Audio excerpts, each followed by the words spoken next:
Hello, everyone, and I'm just going to give you a quick ChatGPT intro for anyone who hasn't tried it yet. So here's the interface. I would put any messages or questions, prompts that we would want to ask down here. It has a couple little, if you've never tried it before, you can just try some of these. You can say, make up a short story, right? And it just gives you an example of what it can do. Any chats that you've had in the past will be saved over here on the side.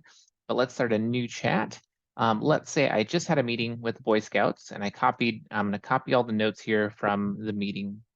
And I'm going to ask ChatGPT to summarize the following Excel table to create an email summary for anyone who missed the meeting. And then I'm going to include my stuff here. Let's see. Meeting summary. Here we go. Awesome.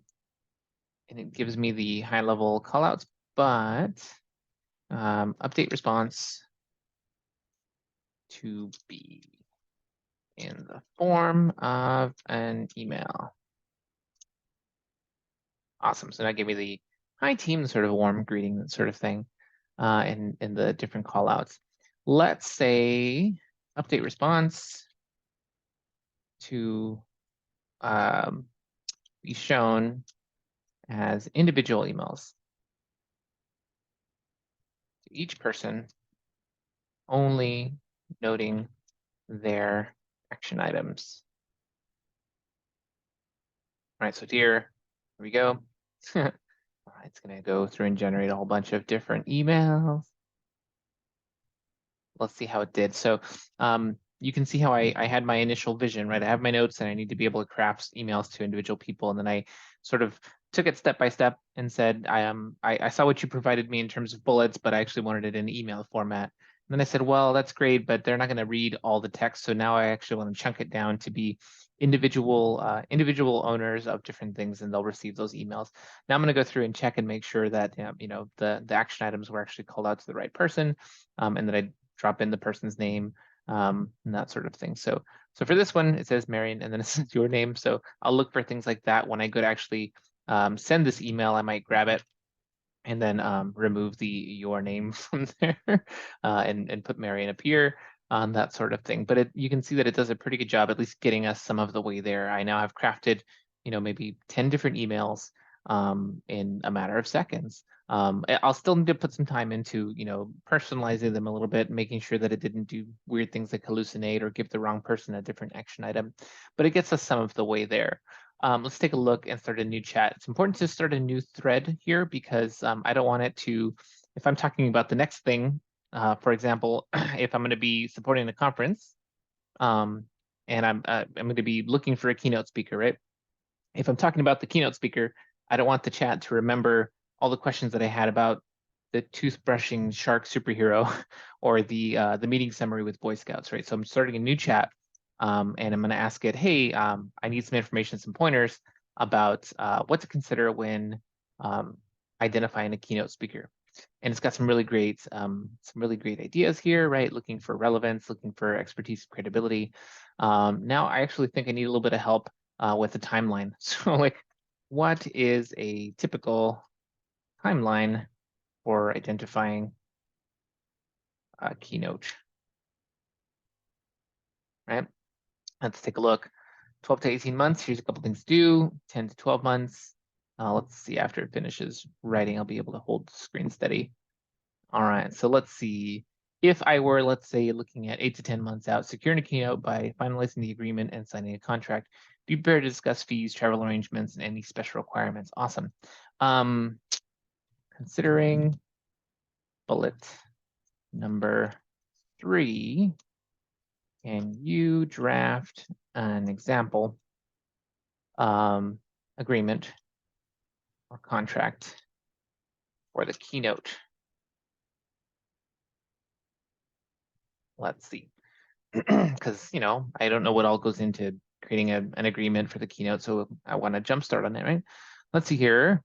Keynote speaker agreement. This agreement is made and entered onto date for this conference, and here's your speaker's name. Here's the services and responsibilities, the agreed, compensation rate, that sort of thing. Awesome. This is pretty cool.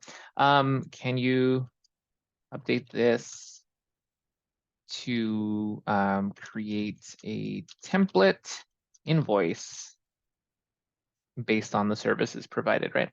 So let's see, invoice. Here's the different areas. It even made a little table for me that I can add extra areas to. Additional expenses. Let's see here, additional expenses for transportation, accommodation, meals, and the amounts therein.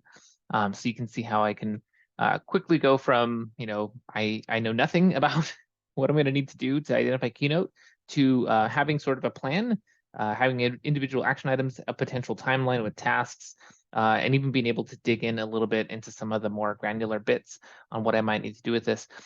It doesn't all need to be super work related. You can use this for anything. You can see here, I've got apple pie recipe is one of the things that I've pulled up here.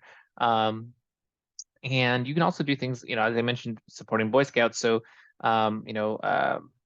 recommend some fun activities for Boy Scouts, Scout camping at the, what am I saying, at a bear level, right? So not just Boy Scouts in general, the older kids, the younger kids, a nature hike, outdoor cooking, those sorts of things. So let's see here. Create a scavenger hunt. Oh, I like that idea. But I really like scavenger hunts when they can give you like the sort of riddles and stuff. So let's see. Can you provide rhyming riddles for the scavenger hunt? Oh, let's see. Some rhyming riddles. So I really like those riddles where they say, "Oh, go find this thing," and then so let's see how well it did. And then since I have it in the same thread, it should also keep in mind that I'm talking about camping and about Boy Scouts in this level. So it should make the riddles not too hard. It should also have it be related to things that they're going to have during camping, like a sleeping bag or a water fountain or a compass, right? So riddle, in the great outdoors where you roam and play, find this item where you rest at the end of the day. It's filled with soft stuff where dreams often take flight. Look under the stairs for a pillow tonight. Interesting. Under the stars, I'm misreading. It's only a recorded session. Who cares, right? So hopefully this gives you some quick ideas on how you could potentially come in here and use a tool like ChatGPT again. You start a new thread, you ask it whatever question you'd like, but again, following the good practices of, be specific, give it some context, massage it a little bit, ask follow-up questions to get further into the areas that you're looking for, and have some fun with it.